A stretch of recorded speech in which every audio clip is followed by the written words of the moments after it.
And I'm still sitting in a car for another week answering questions about sex, relationships, and talking to kids. The question this week it's about girls' anatomy. It's a girls' anatomy question.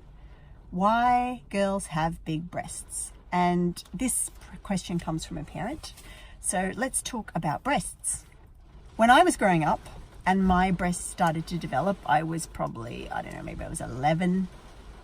Yeah, probably 11, maybe 12. I got scared because I noticed that one of my breasts was bigger than the other one.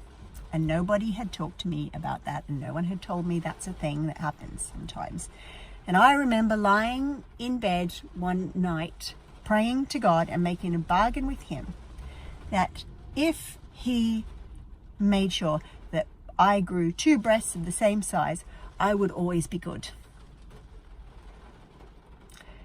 I think back on that version of Sarah and I feel intense compassion for her, because with a bit more information, she would have had a far easier time of growing into her adolescent body. Breasts, back to this question of big breasts particularly. So the first thing we can say to our kids if they have a question about breasts, or we're starting a conversation about breasts, is that all genders have the cells or the tissues that grow into mammary glands, but only bodies that have estrogen during puberty will actually grow into breasts, have breast tissue or mammary glands. So that's the first thing to say.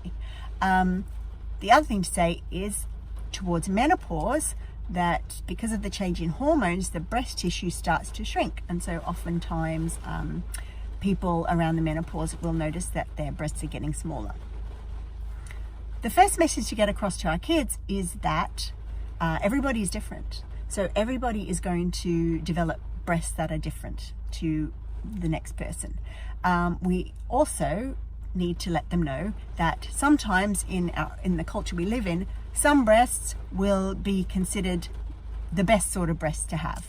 And that is just one of those things in the world that we need to get used to. And if your breast looks like the breast that is the best to have, then you are in a fortunate position. And if your breasts don't look like that, they're way too small or they're way too big, then it's going to be more difficult maybe for you, because you will feel inadequate or self-conscious.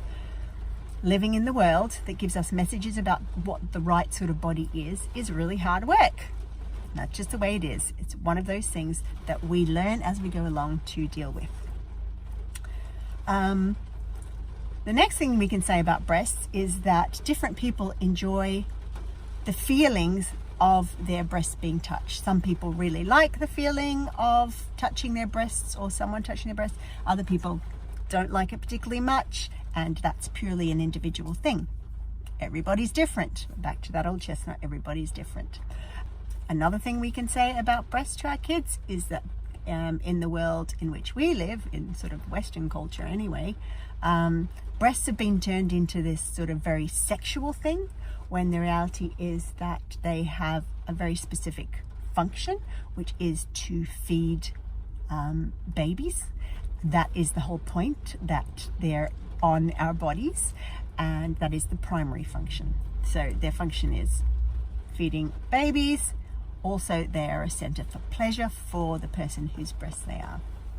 One other point to make about breasts is that sometimes when a person is breastfeeding an infant, they can have a feeling of being aroused. And for the breastfeeding person in that case, it can be quite sort of shocking, because in the culture in which we live, breastfeeding is sort of seen as this very functional thing, and it's not often talked about that breastfeeding can be pleasurable and arousing. So that's just another point to make. You can be aware of that in your mind. So to recap, when we're talking about breast size, everybody's different. The world might have a message about what breast size is best, and if your breast size isn't the best, then that sort of becomes a little bit complicated. But we can all learn to spot the messages in our culture that is telling us lies about there is a best breast size. there is a best breast size. Whew, I'm really working hard today. We can talk about how breasts can feel wonderful if we touch our own or if someone else touches us, but not everybody likes their breasts being touched. And that our world has turned breasts into this sexualized thing rather than a thing of function. And another interesting little note, that breasts can sometimes feel pleasure when they are breastfeeding a baby. So what action can you take with the information you've just learnt?